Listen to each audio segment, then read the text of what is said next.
Hello friends, कैसे हो आप सब। आई होप आप सबकी प्रेगनेंसी हेल्दी होगी एवं स्वस्थ होगी। आज के इस वीडियो में मैं बात करने वाली हूँ प्रेगनेंसी के 7वें 8वें एवं 9वें महीने में बेबी मूवमेंट के बारे में। तो ये वीडियो बहुत ही आपके लिए हेल्पफुल होने वाली है। अगर आप प्रेग्नेंट है तो ये वीडियो बिल्कुल स्किप मत करना, पूरी एंड तक देखना। आपको बहुत अच्छी नई जानकारी मिलने वाली है। सो फ्रेंड्स, सबसे पहले हमको ये जानना पड़ेगा, बेबी मूवमेंट्स जानने से पहले हमको ये जानना पड़ेगा कि बेबी की मूवमेंट सबसे पहले कब से शुरुआत होती है। तो बात करते हैं फर्स्ट ट्राइमेस्टर की। फर्स्ट ट्राइमेस्टर में क्या होता है कि बेबी की कितनी हार्ट बीट आती है, बस इसी से ही रिलेटेड हमारे पास नॉलेज होती है या जानकारी होती है या डॉक्टर बताते हैं। उसके आगे बॉडी में क्या बदलाव होते हैं, बेबी की ग्रोथ कितनी हो रही है, इतना इतना तक तो हमें पता होती है डॉक्टर के द्वारा। इससे आगे हमको ये फील नहीं होता है कि बेबी गर्भ में मूवमेंट कर रहा है या नहीं। तो फर्स्ट ट्राइमेस्टर की बात हम नहीं करेंगे, बात करेंगे सेकेंड ट्राइमेस्टर की, यानी कि 4 5 और 6। ये 3 मंथ सेकेंड ट्राइमेस्टर के अंतर्गत आते हैं। बात करें 4 मंथ के बारे में, तो 4 मंथ के बारे में जिन्होंने पहला कंसीव किया है, पहली बार उन्होंने प्रेगनेंसी कंसीव की है, उनको फील नहीं होने वाला है कि उनके गर्भ में बेबी मूवमेंट हो रहा है या नहीं। हालांकि बेबी की मूवमेंट शुरुआत हो चुकी होती है, लेकिन फर्स्ट प्रेगनेंसी में हमें कोई एक्सपीरियंस नहीं होता है, हमें कोई नॉलेज नहीं होता है, हम पेट पे हाथ रख के भी नहीं फील कर पाते हैं, क्योंकि उस समय बेबी अभी बहुत छोटा होता है। उसकी फील अभी बहुत उसकी फील अभी बहुत ज्यादा नहीं हो पाती है, वो बहुत ज्यादा मूव भी नहीं कर रहा होता है।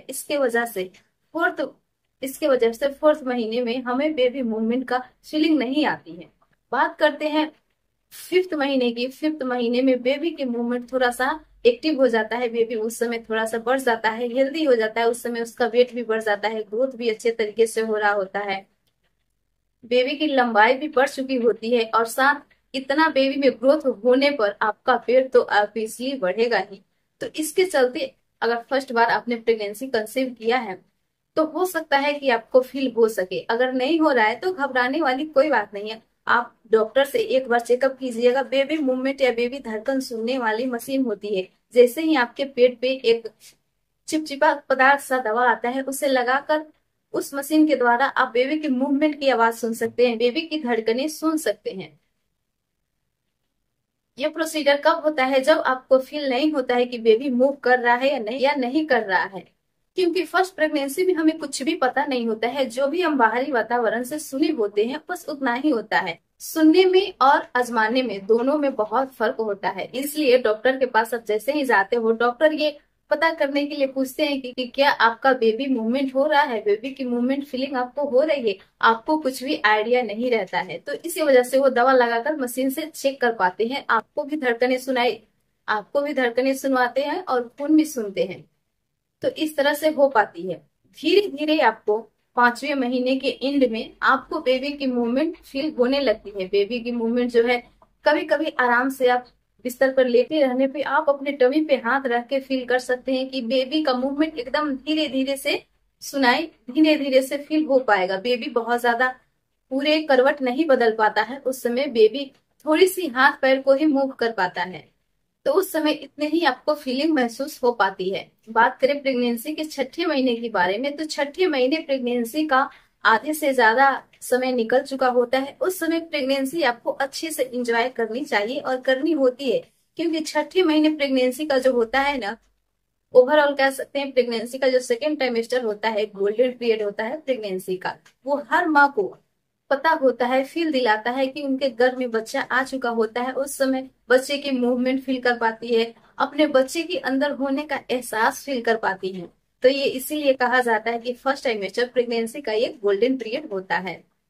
6 मंथ में बेबी का जो हार्ट बीट है वो अल्ट्रासाउंड के दौरान सुन सकते हैं। बेबी का जो मूवमेंट है वो आप ऐसे ही नॉर्मली तरीके से भी सुन सकते हैं, चाहे आप बैठ रहे हो, चाहे आप लेट रहे हो, आराम कर रहे हो, रेस्ट कर रहे हो, किसी भी अवस्था में बेबी जब एक्टिव होता है, मूवमेंट कर पाता है, तो आपको फील उस समय हो जाता है।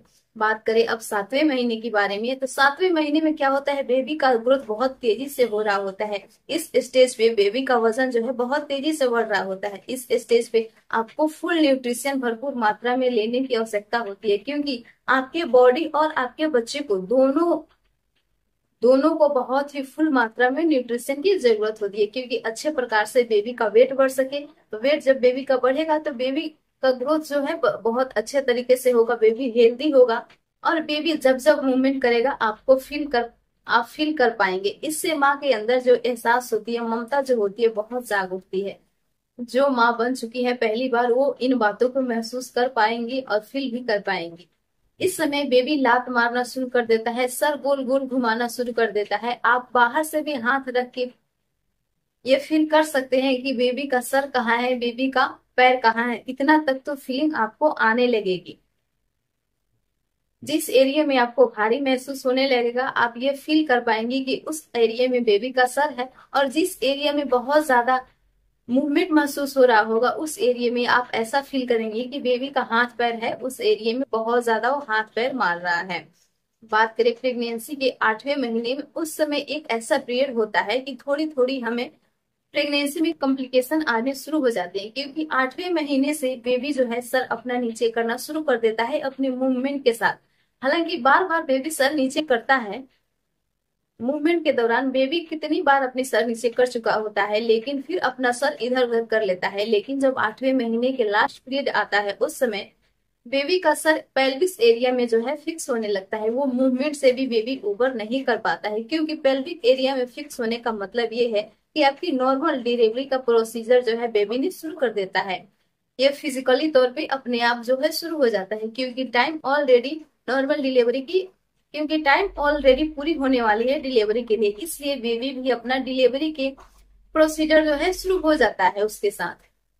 उस समय आपको बहुत ज्यादा मूवमेंट शुरू होती है। उस दौरान आपको बहुत भरपूर मात्रा में पानी पीने की जरूरत होती है, क्योंकि जब आपके पेट में पानी की कमी होगी, बेबी बहुत बड़ा हो चुका होगा, उस समय उसको बहुत ज्यादा एमनियोटिक फ्लूइड यानी बहुत ज्यादा उसको जगह की जरूरत होगी उसको मूव करने के लिए। इसलिए 8वें महीने में कहा जाता है कि आपको भोजन कम मात्रा में खानी चाहिए और आपको पानी ज्यादा से ज्यादा मात्रा में पीनी चाहिए।